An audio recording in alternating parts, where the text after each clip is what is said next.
माननीय सभापति महोदय, आज मैं यहाँ पे शिक्षा बजट में जो कटौती प्रस्ताव लाया गया उसके खिलाफ बोलने के लिए खड़ा हुआ हूँ और इसे संयोग कहा जाए या प्रयोग कहा जाए कि इस सदन के भीतर जो लोग शिक्षा बजट में कटौती का प्रस्ताव लेकर के आए हैं, इन्हीं के आका केंद्र में बैठ करके लगातार देश भर की शिक्षा में कटौती कर रही है, शिक्षा बजट को काटा जा रहा है।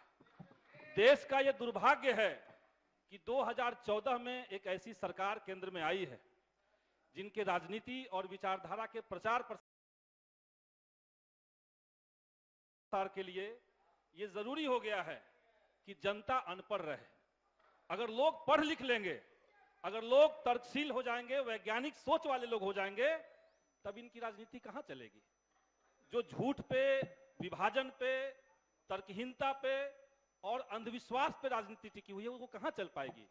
और इसीलिए हम देख रहे हैं कि केंद्र की तरफ से लगातार इस देश की शिक्षा को दुश्मन की तरह और देश भर के जो शैक्षणिक संस्थान हैं उनको वार जोन की तरह, युद्ध के मैदान की तरह ट्रीट किया जा रहा है। एक रेगुलर पॉलिसी देश के अंदर बना हुआ है जहां पे लगातार बजट कटौती, शिक्षा में फीस वृद्धि, सीट कटौती, आरक्षण कटौती, कोर्स कटौती और ओबीसी, एससी, एसटी और माइनॉरिटी स्टूडेंट्स का विश्वविद्यालयों और संस्थानों से बहिष्करण, ये मोदी सरकार के शिक्षा नीति की ट्रेडमार्क बन चुकी है। और वैसे समय में हमें लग रहा है कि इससे भी ज्यादा खतरनाक कि शिक्षा को बर्बाद करने के लिए शिक्षा के भगवाकरण की कोशिश चल रही है। और ये 3 लेवल पे चल रहा है, नियुक्ति के स्तर पर, नियंत्रण के स्तर पर और पाठ्यक्रम के स्तर पर। वाइस चांसलर से लेकर के रजिस्ट्रार तक, रेक्टर, प्रोक्टर, असिस्टेंट प्रोफेसर और यहां तक कि पीएचडी स्कॉलर्स की जो नियुक्ति हो रही है, जो उनका चयन हो रहा है, उसमें न तो कोई योग्यता क्राइटेरिया है, न उसमें कोई एक्सपीरियंस क्राइटेरिया है, बल्कि क्राइटेरिया सिर्फ ये हो रहा है कि आप बीजेपी और आरएसएस की विचारधारा के प्रति वफादार हैं कि नहीं।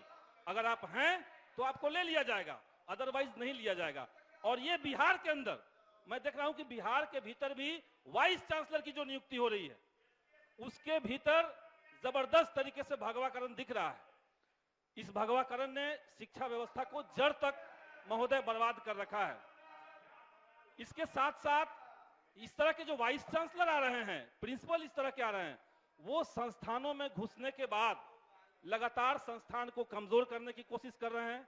वहां के डिसीजन मेकिंग बॉडी को खत्म किया जा रहा है और इनके जो स्टूडेंट विंग है, एबीवीपी, उनको देश भर के विश्वविद्यालयों में, कॉलेजों में खुल करके मारपीट करने और हिंसा फैलाने की छूट दे रखी गई है।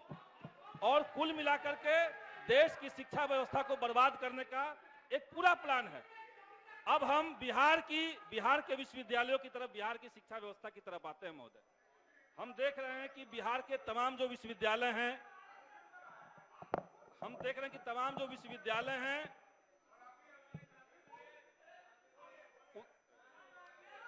अरे रुकिए ना भाई, हेडफोन लगा के बोलते हैं। बोलने दीजिए उनको। बिहार के विश्वविद्यालयों में महोदय भ्रष्टाचार बहुत आम हो चुका है।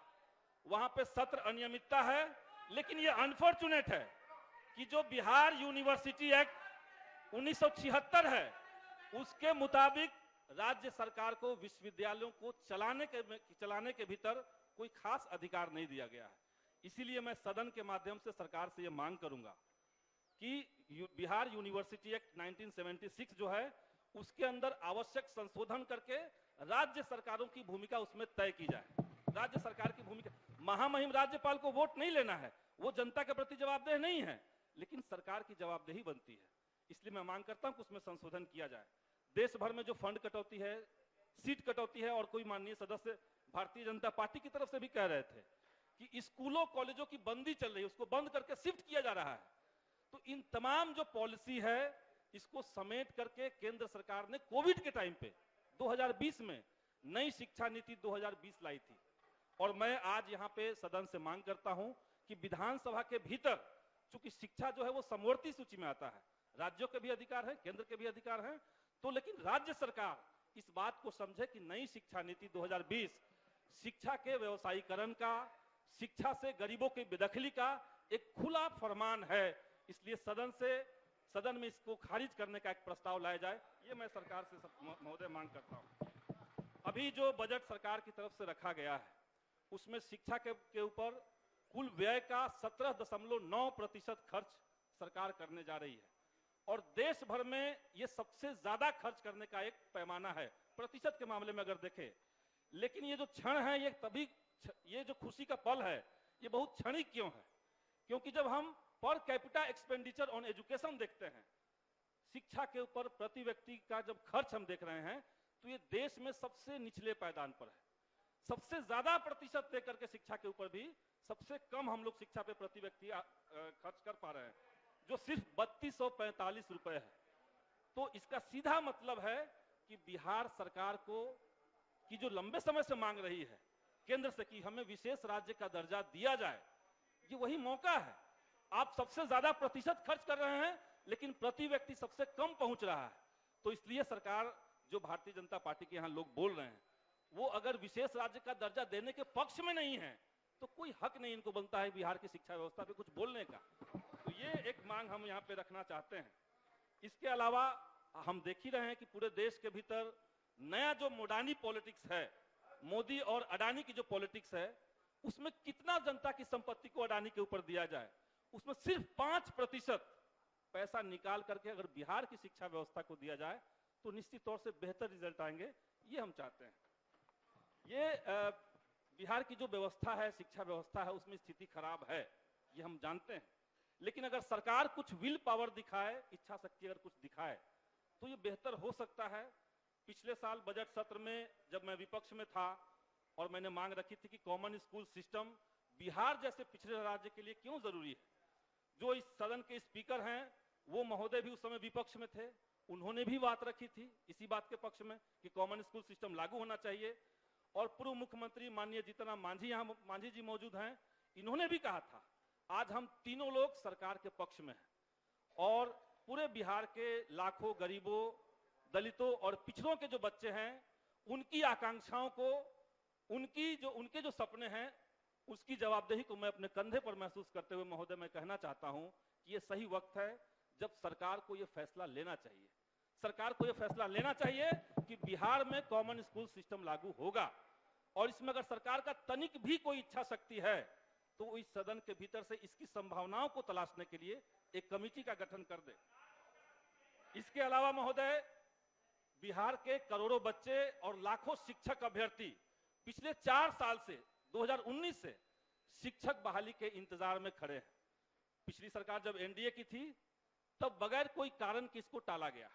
अब जब नई सरकार बनी है तो नई नियमावली की बात हो रही है, लेकिन जब नई नियमावली तैयार हो गई है तब भी उसको कैबिनेट से मंजूरी न दे करके उसको क्यों लटकाया जा रहा है, उसमें मेरा एक बड़ा संदेह वाला पॉइंट है। सरकार ने जो बजट प्रस्तुत किया है उस बजट में प्रतिबद्ध व्यय का जो मामला है उसमें वेतन मद के ऊपर केवल 4% का इजाफा किया गया है, जबकि हम जानते हैं कि जो पुराने कर्मी बिहार के हैं उनका जो बेसिक इंक्रीमेंट है, महंगाई भत्ता है, उसको जोड़ करके ही वो 4% हो जाएगा। तो सरकार इसको स्पष्ट करे कि 7वें चरण की शिक्षक बहाली जो 3 लाख से ज्यादा पद खाली हैं उसको कब और किस प्रक्रिया से करेगी। इसके अलावा पॉइंट वाइज मैं 2-3 मुद्दों को और रखना चाहता हूं। एक तो है कि जो बिहार में 2020 का सेवा शर्त नियमावली है उसको ध्यान में रखते हुए सरकार बिहार भर के जो नियोजित शिक्षक हैं उनके स्थानांतरण को सामने लाए, उसको लागू करे। एनआईओएस द्वारा प्रशिक्षित जो टीचर हैं उसमें एनआईओएस ने रिटन में कहा है कि इनका जो ट्रेनिंग पीरियड है वो 31 मार्च 2019 से पहले का माना जाए। इसके बावजूद शिक्षा विभाग ने उनको प्रताड़ित करने के लिए लेटर जारी कर दिया है और 75,000 शिक्षक आज सड़क पर हैं और मानसिक रूप से उत्पीड़ित हो रहे हैं। शिक्षकों के लिए समान काम का समान वेतन दिया जाए। फिजिकल टीचर को जो अभी नवनियुक्त हुए हैं उनको 8,000 ही वेतन क्यों मिल रहा है, इसको ठीक किया जाए। कंप्यूटर साइंस के नव सृजित पदों को जोड़कर बहाली निकाली जाए और पटना विश्वविद्यालय में हाल में जो इतना बड़ा फीस वृद्धि हुआ है सरकार को चाहिए कि उसको वापस लें। डिस्टेंस एजुकेशन जो बिहार से दूर शिक्षा निदेशालय का जो पूरा पैटर्न सरकार खत्म कर रही है उसको पुनर्बहाल किया जाए और वहां के जो कर्मचारी हैं, जो वहां के शिक्षक हैं, उनको परमानेंट सेटलमेंट कहीं ना कहीं सरकार को करना चाहिए। ये प्रमुख मांग रखते हुए मैं अपनी बात को खत्म करता हूं। धन्यवाद।